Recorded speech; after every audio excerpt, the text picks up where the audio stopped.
ಕನ್ನಡ ಜಿಲ್ಲೆ ಘಟ್ಟದ ಮೇಲಿನ ತಾಲೂಕು ಆದಂತಹ ಸಿರ್ಸಿ, ಸಿದ್ದಾಪುರ, ಯಲ್ಲಾಪುರ, ಮುಂಡಗೋಡು, ಹಳಿಯಾಳು, ಜೊಯ್ಡ ಎಲ್ಲ ತಾಲೂಕುಗಳು ಅಂದರೆ ಶಿರಸಿ ಶೈಕ್ಷಣಿಕ ಜಿಲ್ಲೆ ಈಗಾಗಲೇ ಇದು ಚಾಲ್ತಿಯಲ್ಲಿದೆ.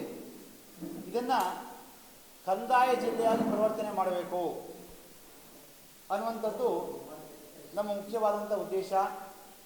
ಈ ಒಂದು ಉದ್ದೇಶದ ಸಂದರ್ಭದಲ್ಲಿ ನಾವು ಈ ಬನವಾಸಿಯ ಹೆಸರನ್ನು ಸಾರುವಂತಹ ಕದಂಬರ ಹೆಸರನ್ನು ನಮ್ಮ ಜಿಲ್ಲೆಗಿಡಬೇಕು ಅಂಥೇಳಿ ಒಂದು ಪ್ರಸ್ತಾಪವನ್ನಿಟ್ಟು ಕದಂಬ ಕನ್ನಡ ಜಿಲ್ಲೆ ಎಂಬುದಾಗಿ ಆ ಪ್ರಸ್ತಾವನೆಗೆ ನಾಮಕರಣವನ್ನು ಮಾಡಿ ಶಿರಸಿಯಲ್ಲಿ ಈಗಾಗಲೇ ನಾವು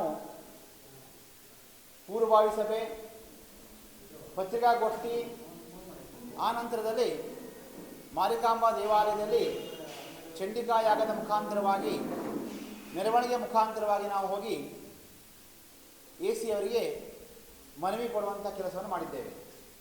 ಈಗ ಬನವಾಸಿ ಭಾಗದಲ್ಲಿ ಪೂರ್ವಭಾವಿ ಸಭೆಯನ್ನು ಮಾಡ್ತಾ ಇದ್ದೇವೆ. ಈ ನಂತರದಲ್ಲಿ ನಾವು ಇಲ್ಲೂ ಕೂಡ ದೊಡ್ಡದಾದಂಥ ಹೋರಾಟವನ್ನು ಮಾಡಬೇಕು. ಇದೇ ರೀತಿಯಲ್ಲಿ ಪ್ರತಿ ತಾಲೂಕಿನಲ್ಲೂ ಕೂಡ ಹೋರಾಟ ಸಂಘಟನೆ ಮಾಡಬೇಕು. ಆ ಮೂಲಕವಾಗಿ ಪ್ರತ್ಯೇಕ ಜಿಲ್ಲೆಯ ಸ್ಥಾನಮಾನ ಪಡಿಬೇಕು ಅಂಥೇಳಿ ನಮ್ಮ ಹೋರಾಟ ಆಗಿದೆ. ಈ ಒಂದು ಕಾರ್ಯಕ್ರಮಕ್ಕೆ ಆಗಮಿಸಿದ ಎಲ್ಲರನ್ನು ಸ್ವಾಗತ ಮಾಡಬೇಕು ಅಂಥೇಳಿ ನಾಗರಾಜ್ ಜೋಶಿ ಕೇಳ್ಕೊಳ್ತೇನೆ.